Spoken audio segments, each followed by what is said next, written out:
Good morning. We're leaving to Kuala Lumpur today, and we're already running late for our bus. Let's go fast.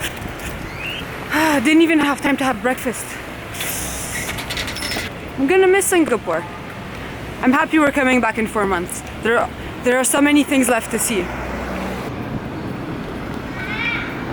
So what are my initial thoughts of the city? What are my impressions? Come on.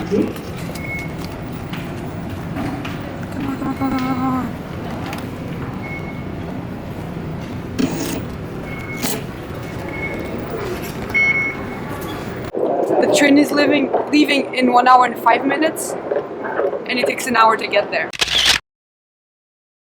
Uh-oh. Here's the train.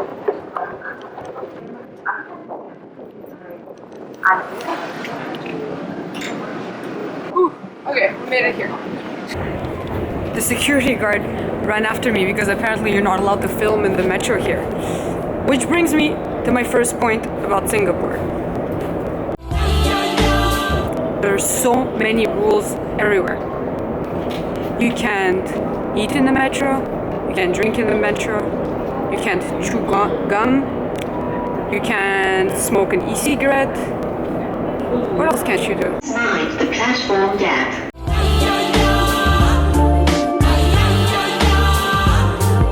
The bus station is at the next stop and we still have 25 minutes, so we made it in time, I think. Another thing you can't do is litter.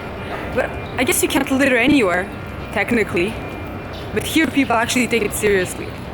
Look, there's like nothing on the floor, nothing lying around, and there's not even like any garbages around, so people really are careful.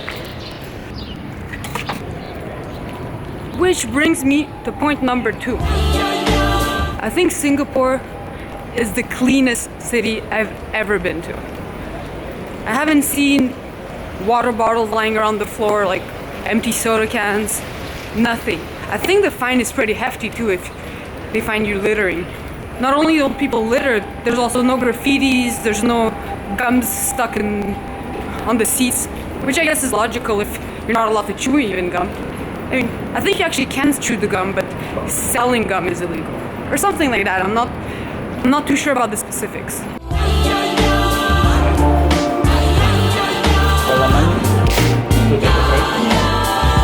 Got the tickets, made it in time. Here's the bus. Everything looks good so far.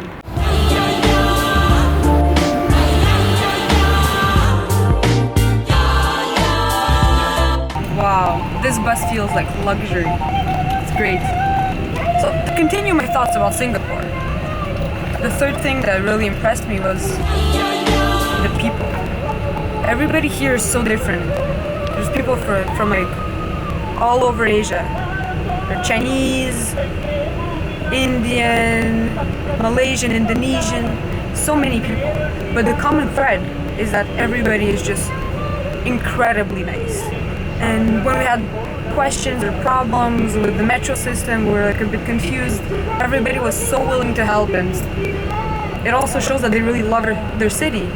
Because whenever we asked for a recommendation, everybody was so willing to tell us, oh, you really should go there, this is a must-see. Really, the people are what makes this place incredible. And particularly our host on Couchsurfing. She's Vietnamese and she showed us such hospitality. I cannot be more grateful. 10 minutes before departure. I can't wait to get to Kuala Lumpur.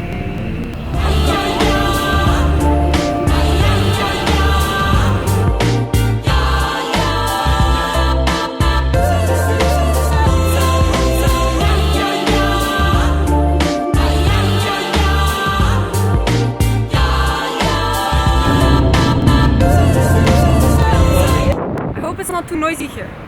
But the question is, what comes with all these great people of Singapore? All these great people from all these different cultures, what they do is that they bring their food with them. And the food in Singapore is simply beyond anything imaginable. There's Indian food, Chinese food, Singaporean food, Malaysian food, Indonesian, and it's also tasty and so cheap. I was just flabbergasted. I come from Montreal and there's so many great restaurants there, but at that price, I don't think I've ever tasted anything so tasty. The hawker centers that are all over the city all have stalls, and it's like a big school cafeteria. It's like a big food court, except the food is actually good and it's not like a Subway. Anyway, that was one of my favorite parts of Singapore.